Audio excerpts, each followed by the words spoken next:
Radiation levels at one of Fukushima's nuclear power stations is at its highest level since the tsunami-triggered meltdown nearly 6 years ago. Tokyo Electric Power, or TEPCO, is reporting that atmospheric readings inside Daiichi's reactor number 2 are as high as 530 sieverts an hour. To put that in perspective for you, a human that is exposed to a single dose of 10 sieverts would die in a couple of weeks. The levels being recorded here are 53 times that. TEPCO says it's possible melted fuel has leaked through the pressure vessel. The discovery is going to seriously challenge the efforts to safely dismantle this plant. Can you explain what's likely going on here? Well, you know, this catastrophe that's ongoing is nearly 6 years old at this point, and the fuel, the melted cores, have been missing in action. Tokyo Electric doesn't know where they are. The Japanese government doesn't know where they are. Nobody knows where they are.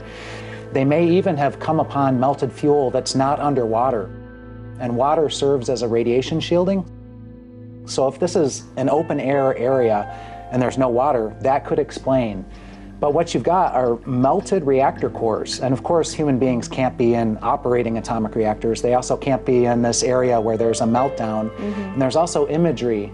It looks like a melt through of a metal grate. And so it all stands to reason that the cores melted through the reactor pressure vessels and down into the containment structures, right through that metal grating. It's indisputable that there's a daily flow of radioactively contaminated groundwater into the ocean, because every day they pour 100 tons of water on each of these 3 melted down cores. And sometimes they lose those tanks. They leak, they overflow, so it's an ongoing catastrophe. They don't have all of that spent nuclear fuel transferred to a safer location in a couple of the units still. So if something were to go wrong with that, those would be open air releases of very high level radioactivity. That's the situation deep in there. They're already saying it'll take 40 years to so-called decommission this, but that may be optimistic.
Imaginemos un escenario catastrófico.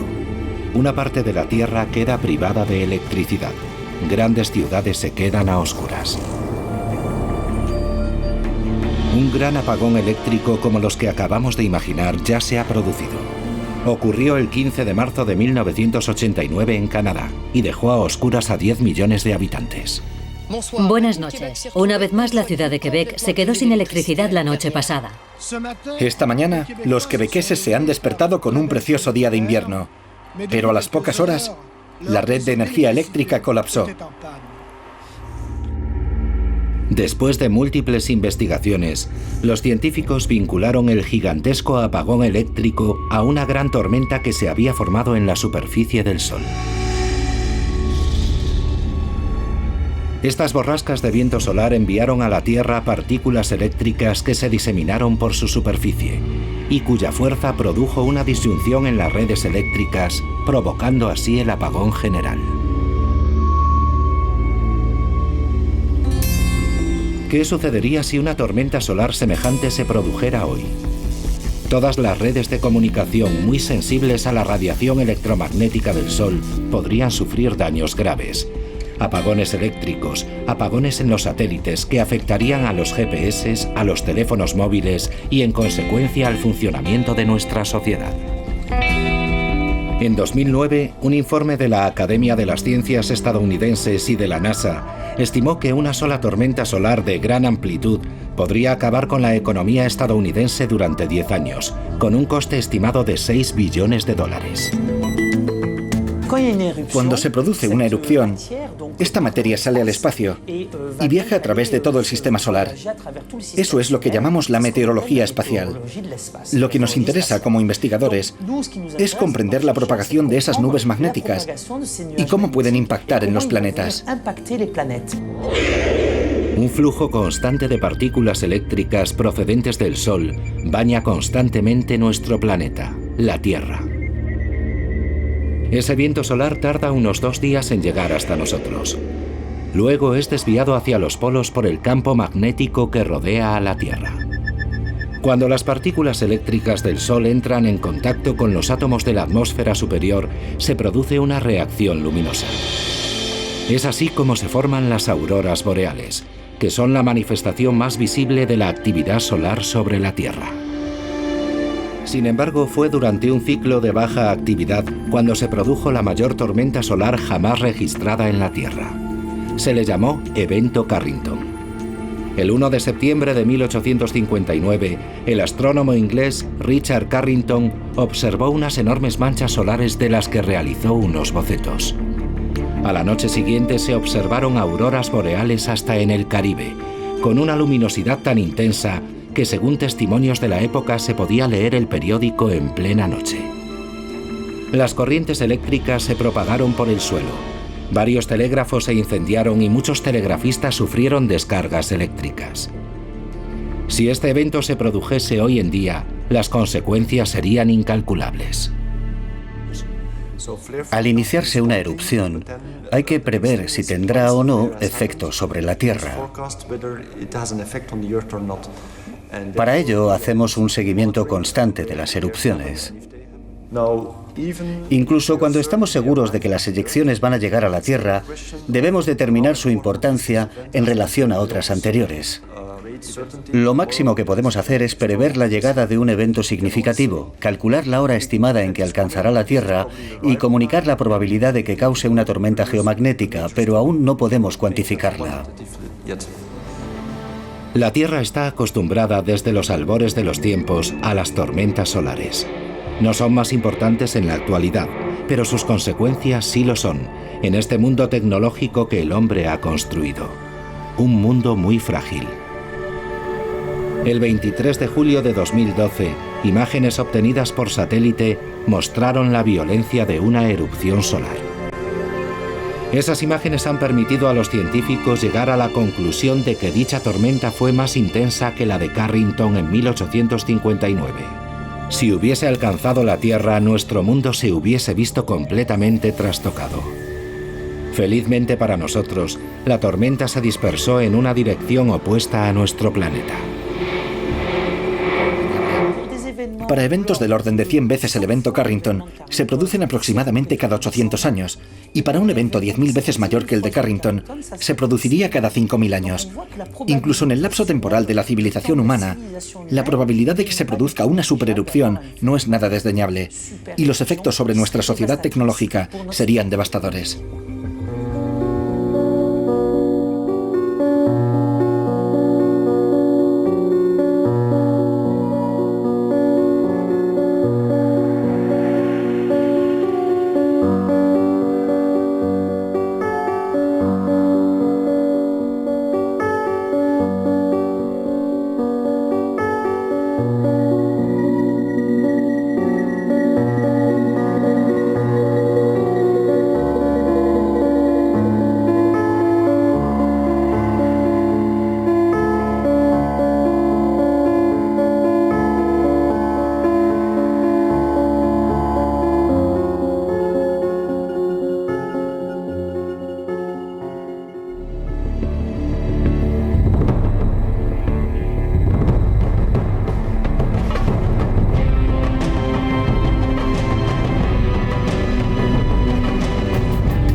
On November 8th of last year, the Indian Prime Minister Narendra Modi made a dramatic live televised address to the Indian nation in which he announced that as of 12 midnight that very evening, the 500 and 1,000 rupee notes, the most common notes by value in the Indian economy, would no longer be legal tender. The real question for us today is why? So at least one of the main reasons for this demonetization is giving a boost to the underutilized cashless payment infrastructure of the Indian economy. When we started, we were about 150 million users, and now we are 160 million users in less than 3 weeks. So 10 million customers got signed up in less than 3 weeks. All right, so evidently the cashless payment systems of India are getting a big boost as a result, a direct result of this demonetization. And so here's the real billion rupee question. Well, who is behind this? For the first clue on that trail, who is behind this, just follow Bill Gates. He just happened to be in India this week addressing Prime Minister Modi and his cabinet and praising this chance to embrace this wonderful fintech revolution and all of these new cashless payment technologies that India is going to use to leapfrog right over the whole card payment thing and right into the cashless society. But can we find a more direct causal connection, not just a coincidental meeting between Bill Gates and the Indian Prime Minister on the week of the demonetization? Well, yes we can. In order to do that, let's turn to the blog of the economic journalist Norbert Herring. Washington is behind India's brutal experiment of abolishing most cash.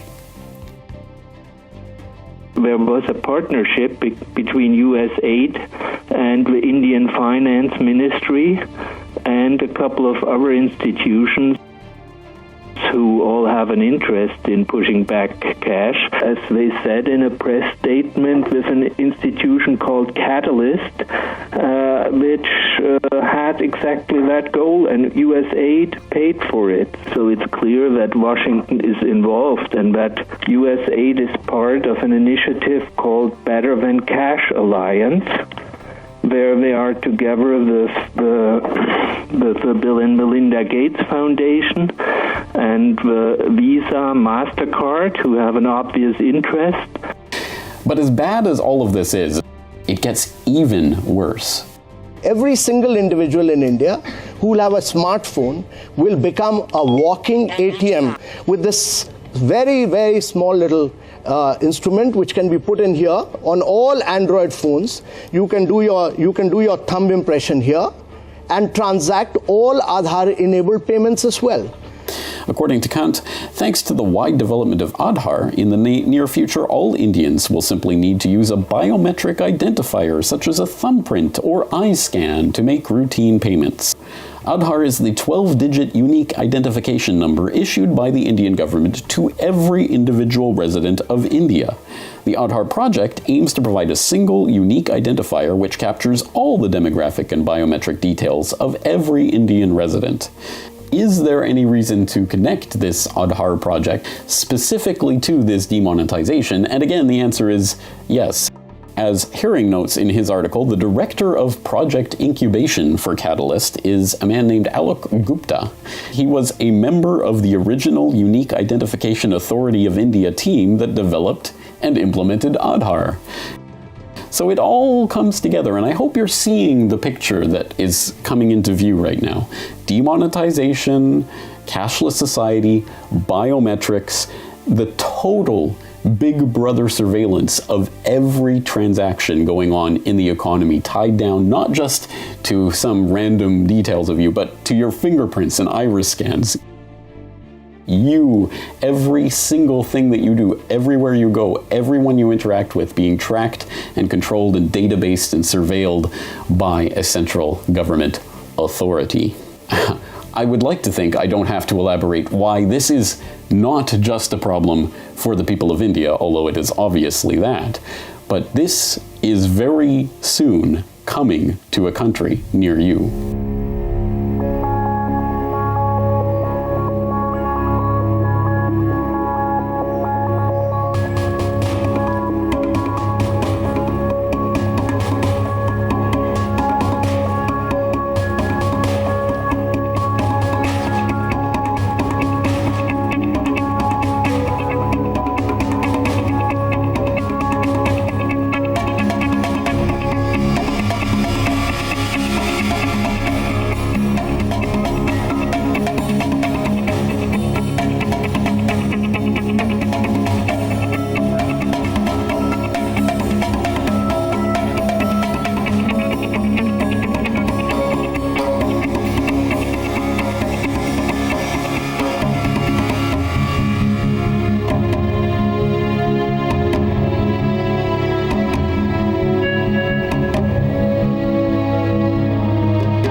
and confusion at airports today as President Trump's immigration crackdown took effect.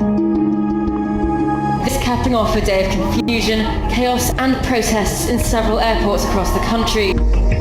Effects of President Trump's travel ban continue to sow outrage and chaos at airports across the country. You had chaos here in LA as well as airports around the country and abroad.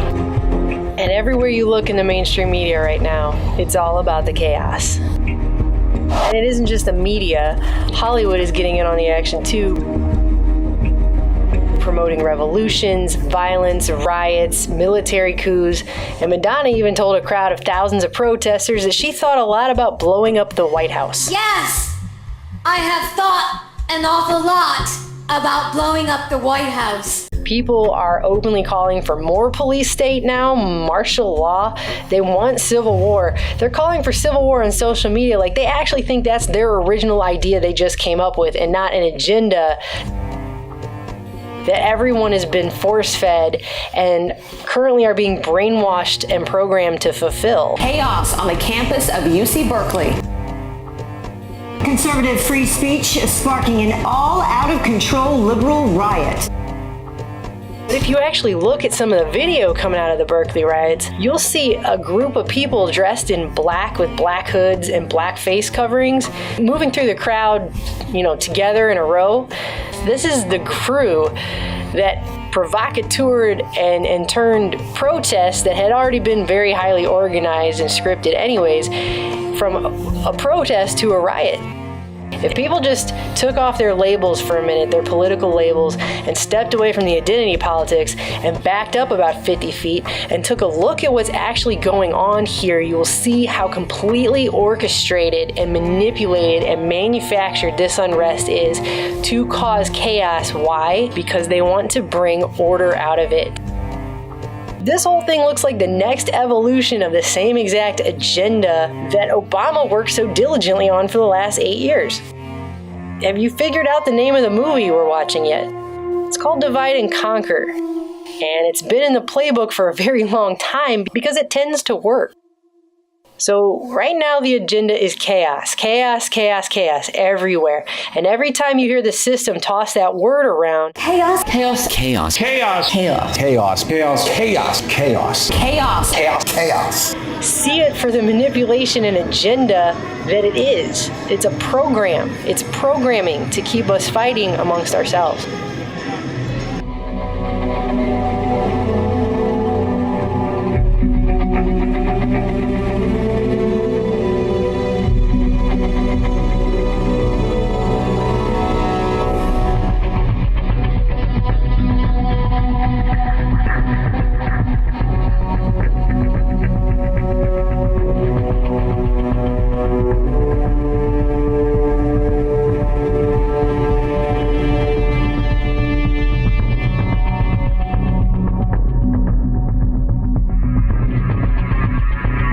What he's done with his travel ban, really what he's done is just instigated a situation that is going to create chaos. That's what they want to do, is create chaos so that the Supreme Court would have to intervene to stop the chaos and write a court order to override Trump's executive order.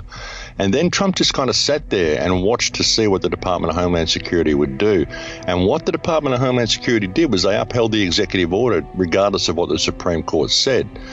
And what he's done is he's tested the waters. He's seen whether the Department of Homeland Security is prepared to override the judicial system if the president says so. And this is a test balloon for a coup d'etat. I mean, this is the way they've played it in every other country. You've got to get control of the judicial system in order to get control of the country. That's the first step. And that's what Trump's just done. He's just tested the waters. He's watched the nation to see whether the nation is willing to capitulate to a fascist regime. And while he's put all these executive orders in place and all this travel ban, he's sacked all of the heads of all the departments in the United States. He's consolidating power, centralizing power. He's giving more powers to the police force, and he's just run a little test to see whether the security forces will support him and have his back if he overrides the judicial system. This is the way they did it in Germany. It's the way they did it in Italy, in Spain, in Panama, anywhere you can think of. This is the way a coup d'etat is run, and they always test the waters a little bit first. Look deeper below the lines here. It's not about It's not about a Muslim ban. It was never about a Muslim ban. It's about getting the DHS to override the judicial system. That was the test. And it's really dangerous. People need to step back and look at what this man is actually doing. And he's got so much of the truth movement just hoodwinked and blindly following him, thinking that he's going to lead them to safety. And he's not. He's taking their rights away at every moment. He's giving the police more and more powers. Everyone's going to be happy, and they're going to be fine with the police brutality because it's against the immigrants, you know. So you create these minority groups, you know, get the people upset about Muslims, upset about immigrants, upset about blacks or whatever, you know, all these pesky immigrants that keep coming here and stealing our jobs, get them out of the country. The people will all go for it, you know, and Trump he'll make more roads, he'll get the life really comfortable, get everybody with a higher employment, you know, get everyone with more wages, you've got a better TV, you've got a better car, you've got nice roads. They're all going to be quite happy and comfortable at home. And once he gets the people comfortable enough, they're all going to say, oh, gee, Trump's great, look what he's done for America. And he's just going to go out and stomp on the world.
And then we attacked Afghanistan. I was pretty happy about that. We should have.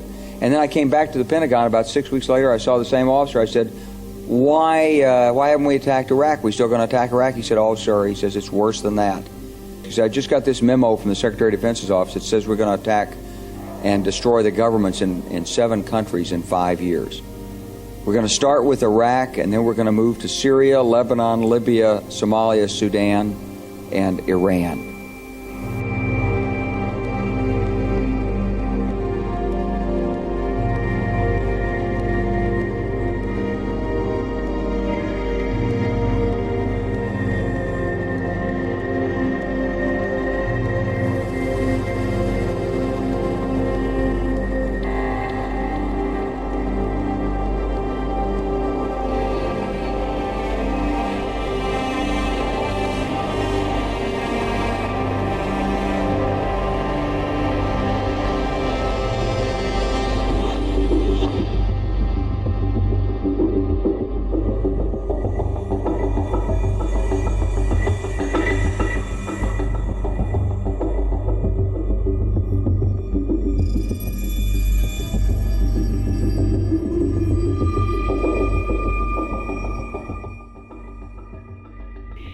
If Trump starts a trade war, this will lead into a world war. And he might not have support of America's allies, because China is the #1 trading partner for Japan, Australia, South Korea, Vietnam, and India. And over the past year, a number of countries like Thailand, Malaysia, Philippines, well, they've been moving away from Washington and closer with China. So we can see right now, the elite, they are causing chaos in the region, and they're going to play upon Trump's weaknesses. We don't know exactly what he's going to do. All he did was roll back some executive orders that Obama put forth. But we can see that he's a little hot-headed when it comes to Iran and China, and he could start a war. We see in Ukraine, things are getting out of hand. And we can see that at this point, with the economy failing, all of this can happen at once. And we're coming to the point where things are rapidly heating up. You can see it now all around the world. And we can see that the elite, the central banks, they're prepared and ready to create chaos. to bring the world to war to restart their system.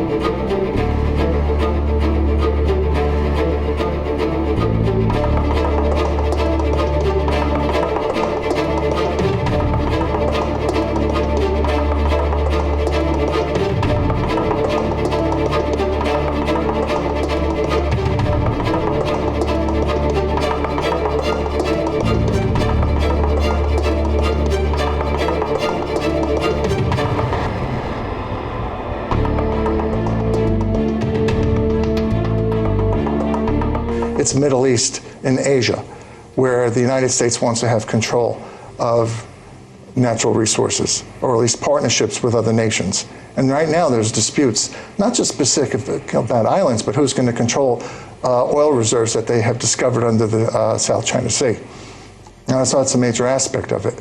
And I have not heard Donald Trump or hardly anybody speak about the Asia-Pacific region. In the campaigns, it was basically silent about militarization aspects of Asia. So you could not find that in debates, in the presidential candidates' speeches, or anyone questioning in the news conferences any of the presidential candidates. So it's basically as if Asia did not exist. Mm-hmm. And now it's on the map, but nothing about the militarization aspect of it, because we are now armed to the teeth in Asia-Pacific on the brink of war. There's island disputes between China and Japan, Russia and Japan, but more than anything, I think there's a powder keg with Indonesia. It's the largest Muslim population in the world, and they're experiencing, even though you don't see it on most of the news media, Islamic fundamental terrorism, and that's right along the shipping lanes. That could trigger it off. But more importantly, and this is very little known by the American public, the Obama administration assisted Japan, namely Prime Minister Shinzo Abe and the Japanese Diet, to change Article 9 in the Constitution, which prohibited offensive military capability. That was changed a year ago. Wow. Now, Japan could strike first. Mm-hmm. There's a new military alliance with Japan, which says that we have to go to war with them. They have to go to war with us. That is extremely dangerous.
Gender Mainstreaming. Abgeleitet aus dem englischen Wort Gender, zu Deutsch Geschlecht, definiert dieser längst nicht unumstrittene Zweig der Sozialwissenschaft ein soziales Geschlecht, das offenbar zunehmend an die Stelle des biologischen Geschlechtes treten soll. Also das heißt, das biologische Geschlecht, so wie wir mit unseren Genitalien auf die Welt kommen, aber das sei nicht das richtige Geschlecht, sondern es gäbe dieses soziale Geschlecht, also das Geschlecht, was daraus entsteht, dass man mit seiner Umwelt, mit der Gesellschaft interagiert. Da geht es jetzt beim Gender Mainstreaming darum, nicht was viele denken, wenn sie das Wort hören, Gleichberechtigung herzustellen zwischen verschiedenen sexuellen Orientierungen, sondern da geht es wirklich darum, dass diese Unterschiede zwischen Mann und Frau, die ja nur sozial konstruiert sind, nach dieser Theorie, völlig abzuschaffen und einen einheitlichen, ich nenne ihn mal Gender-Menschen, herzustellen. Was das heißt, zeigt sich zum Beispiel auf Facebook, wo Nutzer mittlerweile zwischen sage und schreibe 60 verschiedenen Geschlechtern wählen können. Obwohl sich nur eine verschwindend kleine Minderheit der Bevölkerung zu einem dieser angeblichen Geschlechter bekennen dürfte, soll genau das nun zum Lehrinhalt an Niedersachsens Schulen werden. Und zwar nicht etwa als Zusatz zum klassischen Sexualkundeunterricht, sondern fächerübergreifend als übergeordnetes Bildungsziel. Und zwar schon ab dem Vorschulalter. Es geht darum, dass hier Ideologie vermittelt werden soll. Und dafür gibt es nur ein einziges Wort. Und dieses Wort ist Indoktrination. Und das kann und darf einfach nicht Bestandteil des Lehrunterrichts sein. Die Biologie spielt keine Rolle mehr bei der Schaffung des vermeintlich perfekten Menschen. Genau das ist der anmaßende Kern der Gender-Ideologie. Es gibt da Aussprüche von bekannten Sozialisten, die sagen, die Natur des Menschen ist es, keine zu haben. Er kommt nach dieser Vorstellung, nach dieser Ideologie als ein weißes Blatt Papier auf die Welt und das kann man jetzt beliebig beschreiben. Das heißt, auch in dieser ganzen sexuellen Erziehung, in dem ganzen Erziehungssystem, das man davor hat, nimmt man auf die menschliche Natur überhaupt keine Rücksicht, weil er ja nach dieser Ideologie keine hat. Ich kann also aus dem Menschen letzten Endes machen, was ich will. Das heißt, die Voraussetzung, um diesen neuen Menschen zu schaffen, heißt im Grunde die gesamte vorhandene Kultur zu zerstören und auf dieser Tabula rasa dann einen neuen Menschen zu schaffen. Schließlich konstruiert die Gender-Ideologie eine Vielzahl neuer Geschlechter, die sich einzig und allein aus den sexuellen Vorlieben eines Individuums ableiten. Dementsprechend wollen Gender-Ideologen Kindern möglichst frühzeitig verschiedenste Sexualpraktiken vermitteln. Denn nur so können sich ihrer Anschauung nach die sozialen Geschlechter, die neuen Identitäten, frei entfalten. Standards für Sexualaufklärung in Europa. Und da heißt es Aufklärung nach Altersgruppen. Das steht in allen Gesetzen drin, dass die Sexualaufklärung altersgemäß sein muss. So, wie stellt man sich das jetzt hier vor? Selbstbefriedigung 0 bis 4 Jahre. Homosexualität 4 bis 6 Jahre. Empfängnisverhütung 6 bis 9 Jahre. Genderorientierung 9 bis 12 und Sex dann 12 bis 15 Jahre. Das ist die Vorstellung, wie eine altersgemäße Sexualerziehung bei Kindern aussehen sollte. Es wird im Grunde ein seelisch verkrüppelter Mensch, der kein Selbstbewusstsein mehr hat, der bindungsunfähig ist und damit auch letzten Endes unfähig, eine Familie zu gründen. Und hier schließt sich der Kreis. Denn das ist kein Nebeneffekt, sondern das Ziel der Gender-Ideologie. Die Abschaffung traditioneller Lebensweisen und damit zuvorderst die Abschaffung der Familie. Bei Gender wird eben sehr wenig offen gesagt, weil die meisten Sachen schlicht und einfach öffentlich gar nicht durchzubringen wären. Und es fällt auf, dass die ganze Einführung dieser ganzen Gender-Ideologie oder die Durchsetzung von Gender Mainstreaming immer top-down geht, von der UNO über die EU, über die Länder, Landesregierung und so weiter in ganz Europa. Und zwar ohne dass jemals irgendein parlamentarisches Gremium dazu befragt oder informiert worden wäre. Das wurde per Kabinettsbeschluss in Deutschland eingeführt. Man muss sich überlegen, das ist eine Ideologie, die unsere gesamte Gesellschaft verändern soll. Ohne jede parlamentarische, demokratische Beteiligung. Anders wäre es gar nicht machbar, denn wenn man den Menschen erzählen würde, was wir hier tun wollen, was Gender eigentlich möchte, die hätten keine 3% Zustimmung in Europa.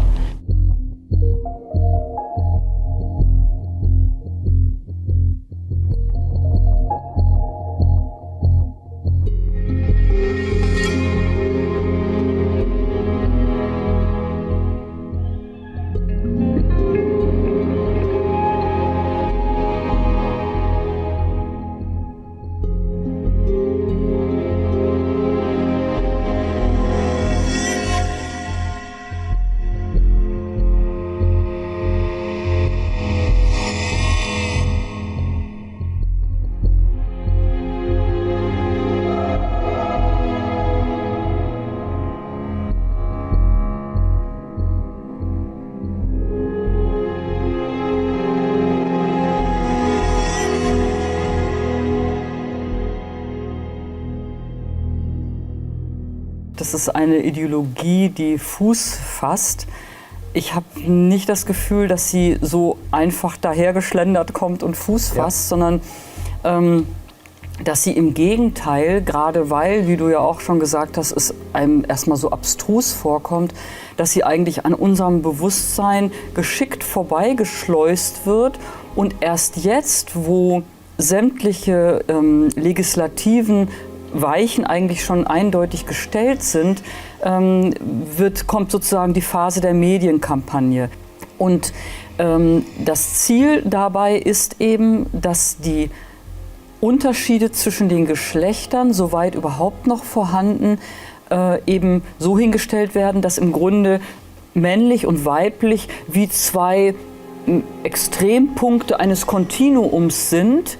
Und im Wesentlichen es davon abhängt, wie jemand sozialisiert wird, ob er sich mehr männlich oder mehr weiblich fühlt. Das ist sozusagen ja das Ziel des Gender-Mainstreamings. Hinterher ist auch beim Gender-Mainstreaming, wie bei so vielen anderen politischen Bereichen, die Auflösung der Familie mit angesagt.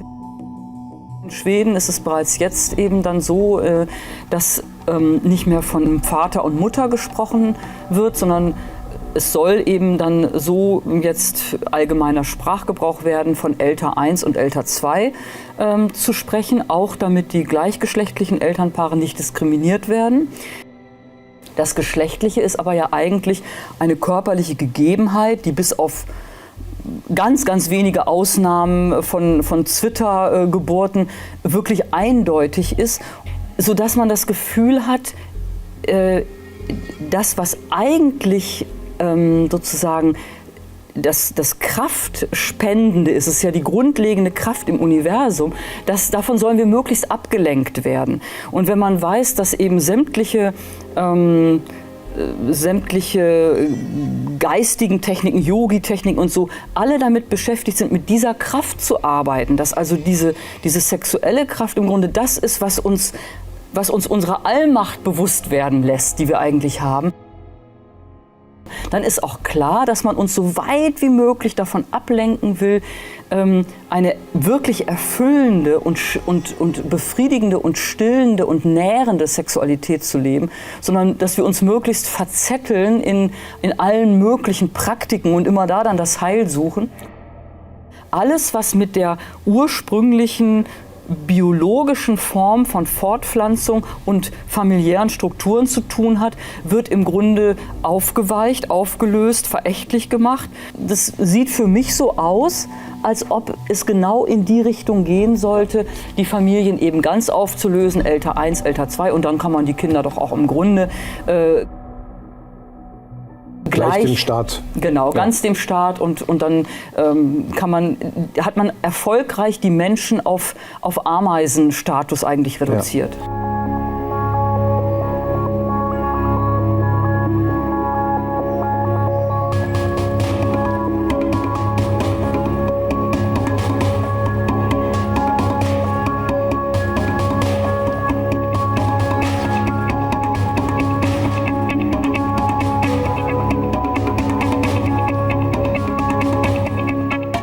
If we're going to be streetwise, we need to ask ourselves why this whole transgender situation has exploded out of nowhere into the public arena. It's not about protecting people who see themselves in certain sexual ways. Like I say, good luck to them. It's their choice, none of my business. It's about encouraging people to question what they wouldn't normally question, especially young kids. And it's all part of this agenda leading us to this, not a transgender society. This is preparing us mentally, psychologically for the no-gender society, taking us into the whole area of transhumanism, taking us into the whole area of synthetic humans, which in the end, as Aldous Huxley basically was describing in Brave New World, people will not even be born as a result of procreation, but born as a result of what goes on in laboratories. They want to bring that in a lot quicker than people would even begin to imagine.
the end of the Bible, we find the descriptions of the prophet Ezekiel.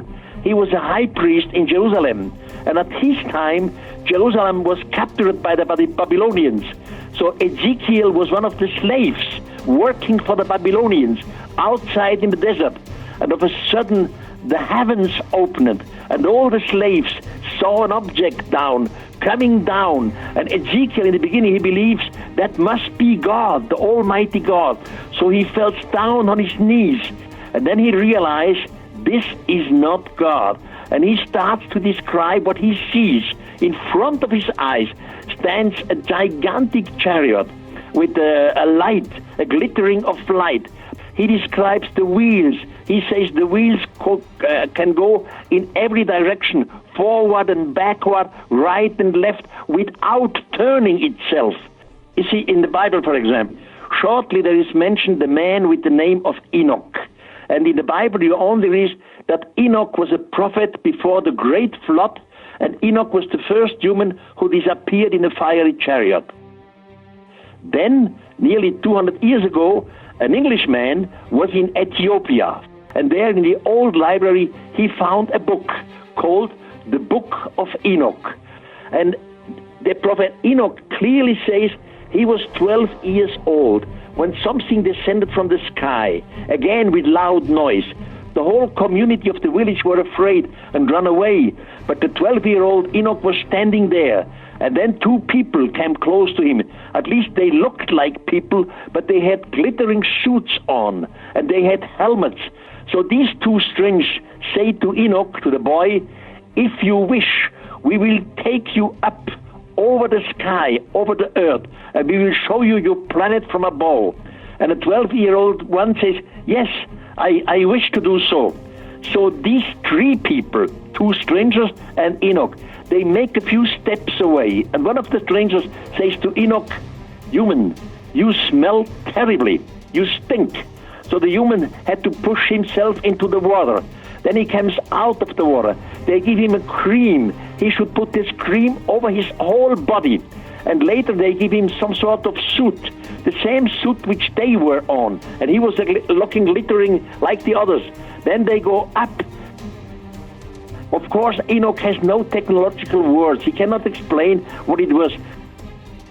He has no word like space shuttle or mother spaceship. He simply explains, "When I was up there, I wish to fall down to the earth. So if someone wishes to fall down to the earth, he cannot be on earth." Then he said, the high place on which we stood always turned up and turned down. Of a sudden, I saw our Earth, the planet Earth, up, and I saw the stars down.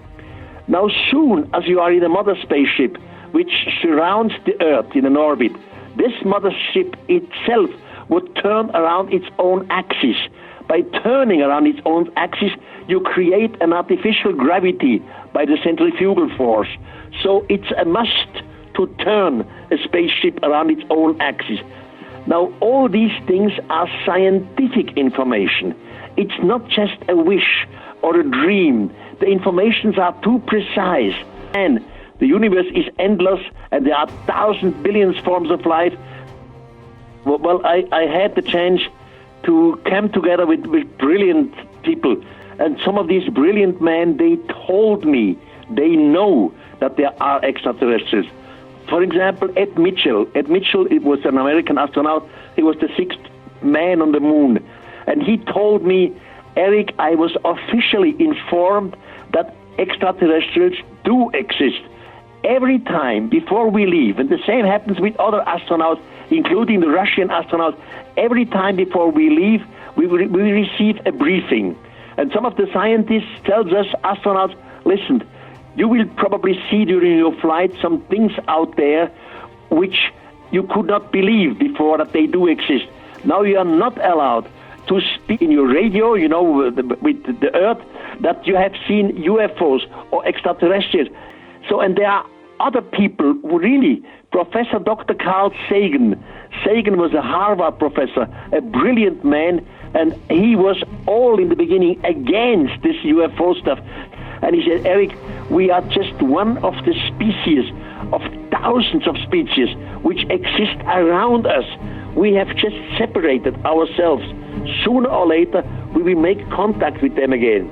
It's all a question of slowly developing, because if we, from one day to the other, our scientific community or our politics would go on television and say, hey, we have contact with extraterrestrials, they are here, they are observing us, humanity would be shocked, completely shocked, because the scientists, which are the serious people, told us extraterrestrials do not exist. And if they exist, we will never come together because the distances between the stars are much too big. So what the scientific community told us was only partly true, and a big part of it is wrong. So we are shocked. We have to learn slowly, step by step, that we are not alone.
in the same boat, in that the tools that we use, our computer, our phone, and so on, are also devised to interrupt us, to seduce us, to draw our attention from this to that.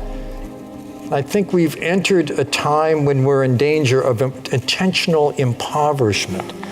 And the signs of it are more than, a couple looking at their phone instead of into each other's eyes. The other day I saw a mom holding a little toddler, and the toddler's trying to get her attention, and she's busy texting. She's just not available. And, of course, dad's the same story. And I think this is a real loss. When you have too much to do, too little time, too little support, when you feel overwhelmed, it's constant stress. And here the problem is you can't stop thinking about what's upsetting you, what's stressing you. You're not focusing here. You're not focusing on the task at hand. You're focusing on what's upsetting you, and that's the power of emotions. Emotions take over attention. They guide attention. I was in a classroom of 7-year-olds in Spanish Harlem in Manhattan. Spanish Harlem is a very impoverished place. Every day, this classroom, all the kids have a session where they go to their little cubbies and they get a favorite stuffed animal and they lie it down on a rug on the floor. They put the animal on their belly and they watch it go up with the in-breath and down when they breathe out. And they count 1, 2, 3 on the in-breath, 1, 2, 3 on the out-breath. They're strengthening the capacity, the mental muscle of attention. There's something else, there's a twofer here, because the same circuitry also calms stormy emotions. The ability to manage emotions is inextricably linked with the ability to pay attention. And the teacher said, one day because of a scheduling problem, we had to skip this, and the class was chaotic. The class was chaotic. Social emotional learning takes the emotional intelligence components, self-awareness, managing your inner life, empathy, handling relationships, and makes it part of the curriculum. Not in a way that takes away from academics, but in a way that enhances children's ability to handle themselves and their relationships. One of the things they do in these classes, in these programs, I've seen this in New Haven in a neighborhood very similar to Spanish Harlem. There's a poster on the wall of every classroom. It's a stoplight, a traffic light, red light, yellow light, green light. It says, when you're upset, remember the stoplight. Red light, stop, calm down, and think before you act. Well, stop says you have a choice. Calm down means you can manage your inner turmoil. Think before you act is a very valuable lesson, because it says you can't determine what emotions you're going to have. Our emotions come unbidden. But once you have them, you can stop and think what you're going to do. In fact, one definition of maturity is lengthening the gap between impulse and action. Yellow light, think of a range of things you could do and what the consequences might be. Green light, pick the best one and try it out. Our emotions are contagious, for better or for worse, particularly when we pay full attention to each other. I once was waiting for a bus on a very hot, humid day in New York City in August. It's the kind of day, I don't know about London, but in New York we have a rather invisible balloon around us. We're feeling a little prickly. It says, don't talk to me, don't touch me. I had my balloon intact, and the bus pulls up, get on with my balloon, and the bus driver did something quite surprising. He actually spoke to me. He said, how's your day been? I was shocked, but I sat down, taking most of my bubble with me. Then I realized this bus driver is carrying on a conversation with everyone on the bus. And then people would get off the bus and he'd say to them, I hope the rest of your day is really wonderful. That man was an urban saint. He transformed everyone on the bus. He was sending ripples of good feeling through a city that sorely needed it. And I think the bottom line is, you don't have to go to the Himalayas for decades. We all can do that in our lives if we pay attention.